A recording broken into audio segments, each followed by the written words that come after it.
یہ دیکھ رہے کیا ہے؟ یہ کیا ہے؟ تعویذ ہے نا، تعویذ ہے یہ۔ انڈیا پاکستان میں عام ہے۔ اس کو لوگ کیا کہتے ہیں کہ اس میں قرآن مجید ہے، حالانکہ قرآن مجید کی آیت اس میں نہیں ہوتی عام طور سے۔ ہم نے کھول کے دیکھا ہے، قرآن کی آیت نہیں نکلی، پہلی بات۔ دوسری بات، اگر قرآن کی بھی آیت ہے تو کیا قرآن کی آیت لٹکانے سے فائدہ ہے یا قرآن کی آیت پڑھنے سے فائدہ ہے؟ دعائیں لٹکانے سے فائدہ ہے یا دعائیں پڑھنے سے فائدہ ہے؟ بولیے۔ اگر کوئی کہتا ہے نہیں یہ قرآن لٹکانے سے فائدہ ہے، تو قرآن کو اللہ نے شفا کہا، تو اس کو اگر لٹکانے سے فائدہ ہے تو اللہ نے شہد کو بھی شفا کہا ہے نا۔ تو شہد کو لٹکا لیا جائے تو فائدہ ہوگا یا شہد کو کھائیں گے تو فائدہ ہوگا؟ زمزم پانی کو نبی صلی اللہ علیہ وسلم نے شفا کہا، زمزم پانی کو لٹکائیں گے تو شفا ہوگا یا یہ کہ پئیں گے تو شفا ہوگا؟ اسی طریقے سے قرآن پڑھیں گے تو شفا ہوگا، قرآن دعائیں پڑھیں گے تو شفا ہوگا، لٹکانے سے شفا نہیں ہے۔ نبی علیہ الصلوۃ والسلام جب کسی مریض کے پاس جاتے تو دعا کرتے، اللہم رب الناس اذهب الباس اشفی انت الشافی لا شفاء الا شفاؤک شفاء لا یغادر سقما۔ نبی علیہ الصلوۃ والسلام اس مریض کے لیے دعا کرتے تھے، اس کو تعویذ نہیں دیتے تھے کہ لٹکا لو، ہے کہ نہیں؟ تو اس طریقے سے قرآن کے پڑھنے سے شفا ہے، قرآن دعائیں پڑھنے سے شفا ہے، لٹکانے سے شفا نہیں ہے میرے بھائی۔ اس لیے یہ سب کام نہیں کرنا میرے بھائی۔ نبی علیہ الصلوۃ والسلام نے کبھی کسی کو تعویذ نہیں دیا، نہ اپنے بیٹی فاطمہ رضی اللہ تعالیٰ عنہ کو، نہ اپنی بیوی عائشہ رضی اللہ تعالیٰ عنہ کو، نہ اپنے نواسے حسن حسین رضی اللہ تعالیٰ عنہما کو، کسی کو نہیں دیا۔ نبی علیہ الصلوۃ والسلام حسن حسین رضی اللہ تعالیٰ عنہما کے لیے دعا کرتے، اعیذکما بکلمات اللہ التامہ من کل شیطان وہامہ من کل عین لامہ۔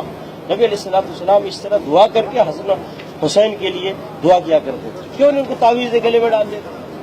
بلکہ نبی صلی اللہ علیہ وسلم منع فرمایا، کہا من تعلق تمیمۃ فقد اشرک، جس نے تعویذ لٹکایا اس نے شرک۔ تو تعویذ میرے بھائی اسلام میں نہیں ہے، دین میں نہیں ہے۔ اب اس کے بعد لٹکائیں گے؟ بولیے، نبی علیہ الصلوۃ والسلام کے خلاف کوئی کام کریں گے؟ نہیں کریں گے نا، نہیں کریں گے نا۔ کیوں نہیں بول رہے؟ یعنی نبی صلی اللہ علیہ وسلم مخالفت کریں گے؟ نہیں کریں گے نا۔ تو اس میں تعویذ بھی پہننا نبی صلی اللہ علیہ وسلم کی مخالفت ہے۔ کریں گے یہ مخالفت؟ نہیں کریں گے، سیدھی سی بات ہے۔ جو نبی صلی اللہ علیہ وسلم سے ثابت ہے وہ کریں گے، جو ثابت نہیں ہے وہ نہیں کریں گے، سیدھی سی بات۔ نبی علیہ الصلوۃ والسلام کی مخالفت کرنا کوئی اجر ہے، ثواب ہے؟ بہت بڑا گناہ ہے۔ نبی علیہ الصلوۃ والسلام کی پیروی کرنا یہ ثواب کا کام ہے، یہ نیکی کا کام ہے۔ سمجھ گئے میرے بھائی؟ اس لیے اگر کوئی مولوی، کوئی مفتی، کوئی حافظ قرآن اگر یہ چیز دیتا ہے تو نبی صلی اللہ علیہ وسلم کی مخالفت کرتا ہے۔ ہم نبی صلی اللہ علیہ وسلم کی مخالفت نہیں کریں گے، حافظ صاحب کی، مولانا صاحب کی، قاری صاحب کی، مفتی صاحب کی مخالفت کریں گے، کیونکہ ہم کو اللہ نے اپنے ساتھ اپنے نبی کی پیروی کا حکم دیا۔ یا ایھا الذین آمنوا اطیعوا اللہ واطیعوا الرسول، اے ایمان والو اللہ کی اطاعت کرو، اللہ کے رسول کی اطاعت کرو۔ کسی مولانا صاحب، مفتی صاحب، حافظ صاحب، قاری صاحب کی اطاعت کا حکم نہیں دیا گیا ہم کو۔ اس لیے میرے بھائی خیال کریں، نہ یہ آپ لیں کسی سے نہ دے کسی کو، بلکہ اگر آپ نے اس کو نکالا کسی کے گلے سے تو آپ کے لیے بڑا ثواب اور اجر۔ اور قرآن پڑھیں، قرآن پڑھیں، قرآن پڑھیں۔